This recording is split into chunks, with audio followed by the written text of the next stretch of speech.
Guys ഇത് കണ്ടോ, എൻ്റെ ചുമന്ന പേരയ്ക്ക. ഇത് നട്ടിട്ട് ഏകദേശം ഒരു 1.5 വർഷം ആയതേ ഉള്ളൂ. ഇത് കാച്ചു. ഇത് പൊടിച്ച് വന്നപ്പോൾ തന്നെ ഞാൻ ഇവിടെ വെച്ച് തന്നെ ഇതിൻ്റെ ശിഖരങ്ങളെ ഒടിച്ചു വിട്ടു കൊടുത്തു. കണ്ടോ, ഒടിച്ചു വിട്ടത് കാരണം ഇതിന് 3-4 ശിഖരങ്ങൾ വന്നു. ഇപ്പോൾ ഇത് 2 എണ്ണം കാച്ചു. അത് പഴുത്ത് അത് ഞാനിന്ന് അടർത്തിയെടുക്കാൻ പോവുകയാണ്. നിങ്ങൾക്കൂടെ ഒന്ന് കാണിച്ചു തരാമെന്ന് പറഞ്ഞാണ് ഞാനിവിടെ ഇപ്പോൾ ഈ പേരേര ചുവട്ടിലോട്ട് വന്നത്. കണ്ടോ, ഇതിൻ്റെ ചുവട്ടിൽ ഞാൻ വേറൊരു മരുന്നാണ് കേട്ടോ ഇത് കെട്ടി വിട്ടിരിക്കുന്നത്.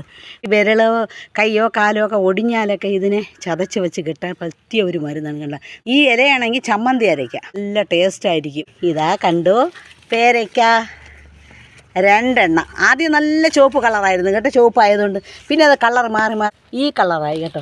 പേരയ്ക്ക് പഴുത്തിരിക്കുന്ന കണ്ടപ്പോൾ രാവിലെ എൻ്റെ കൊച്ചുമോള് പറയണം, ചമ്മ നമുക്ക് പറിക്കാൻ പോകുന്നത്. അങ്ങനെ ഞാനും കൊച്ചുമോളും കൂടെ ഇപ്പോൾ പേരയ്ക്ക് പറിക്കാനായിട്ട് വന്നു.